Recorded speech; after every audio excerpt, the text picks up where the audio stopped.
Assalamualaikum warahmatullahi wabarakatuh. Nama saya Riki Anjusma Mora, NPM 223300516067. Mata kuliah Hukum Laut Udara dan Angkasa. Dosen penguji saya Ogi Hafiz Juanda, SH, LLM, CLA, CP, ARB, CML, CME, CMLC. Di sini saya akan menjelaskan apa itu hukum laut udara dan angkasa. Yang pertama, pengertian hukum laut dan udara dan angkasa. Hukum udara adalah serangkaian ketentuan nasional dan internasional mengenai pesawat navigasi udara, pengangkutan udara, dan komersial, dan semua hubungan hukum publik ataupun perdata yang timbul dari navigasi udara domestik dan internasional.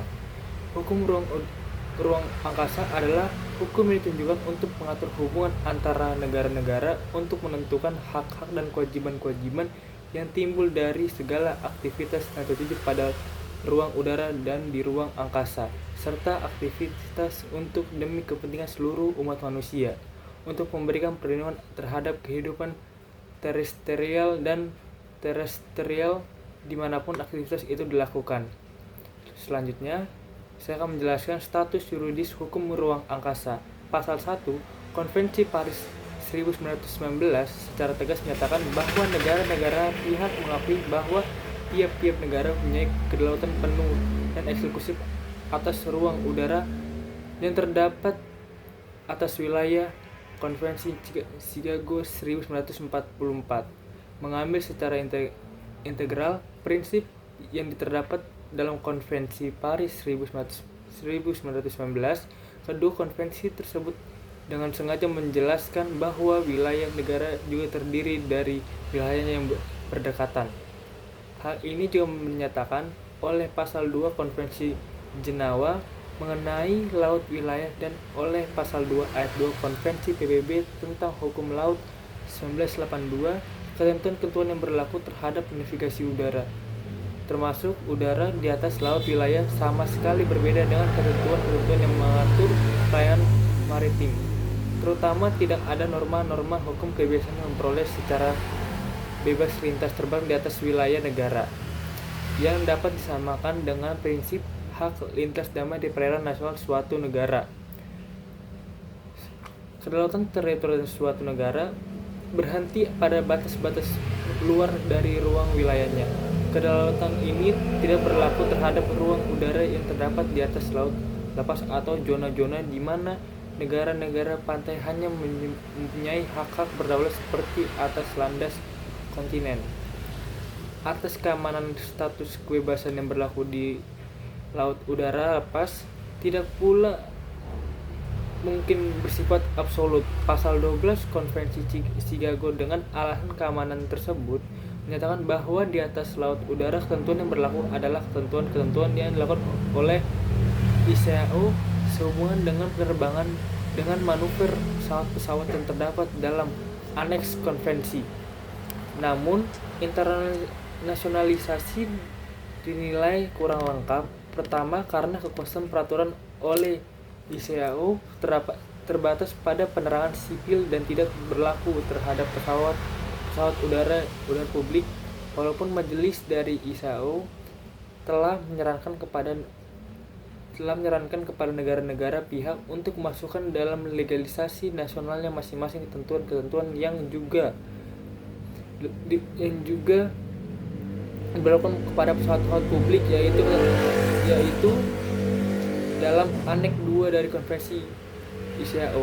Tidak punya wewenang pelaksanaan kepada masing-masing pihak lah.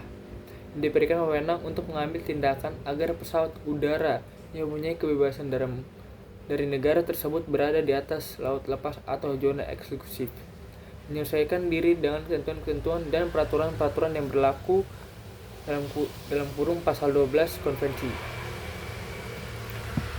Selanjutnya, revolusi Majelis Umum. Hukum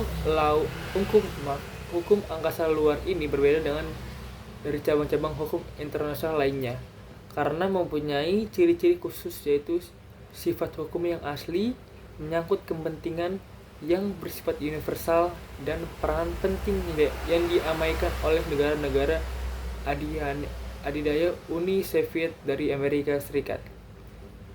Ciri-ciri ini terutama peranan kedua negara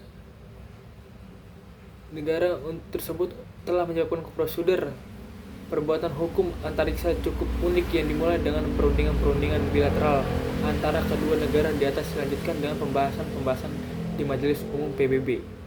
Majelis Umum merumuskan prinsip-prinsip umum yang dimuat oleh resolusi-resolusi dan perjanjian-perjanjian yang bersifat universal. Pada permulaannya, awal November 1963, Majelis Umum menerima suatu resolusi mengenai pelucutan senjata yang berisikan kepeduliannya atas bahaya penggunaan angkasa luar untuk tujuan militer. Kemudian, dalam semangat yang sama, Majelis Umum pada tanggal 17 Oktober 1973 menerima resolusi yang meminta negara-negara anggota untuk tidak menempatkan di orbit benda-benda yang membawa senjata nuklir atau senjata pemusnah lainnya. Pada tahun 1961, di tahun peluncuran Yuri Gagarin dengan pesawat luar angkasanya, Majelis Umum pada tanggal 20 Desember 1961 menerima resolusi pertamanya bersifat substantif yang merencanakan prinsip kebebasan ruang angkasa 2 tahun kemudian pada tahun 1963. Majelis Umum menerima deklarasi prinsip-prinsip yuridis yang mengatur kegiatan-kegiatan di negara di bidang eksplorasi dan penggunaan angkasa luar.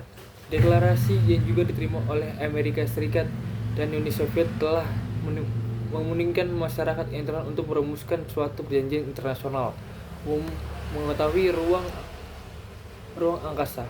Berkat perundingan-perundingan yang berhasil dengan baik antara Uni Soviet dan Amerika Serikat dan hasil karya dari Komite Penggunaan secara Damai Angkasa Luar, akhirnya Majelis Umum pada tanggal 19 Desember 1966 menerima perjanjian internasional mengenai prinsip-prinsip yang mengatur kegiatan-kegiatan di negara di bidang eksplorasi dan penggunaan angkasa luar, termasuk bulan dan benda-benda angkasa lainnya. Perjanjian ini dapat dianggap sebagai dokumen hukum induk dalam bagi kegiatan-kegiatan di ruang angkasa. Sekian, terima kasih. Wassalamualaikum warahmatullahi wabarakatuh.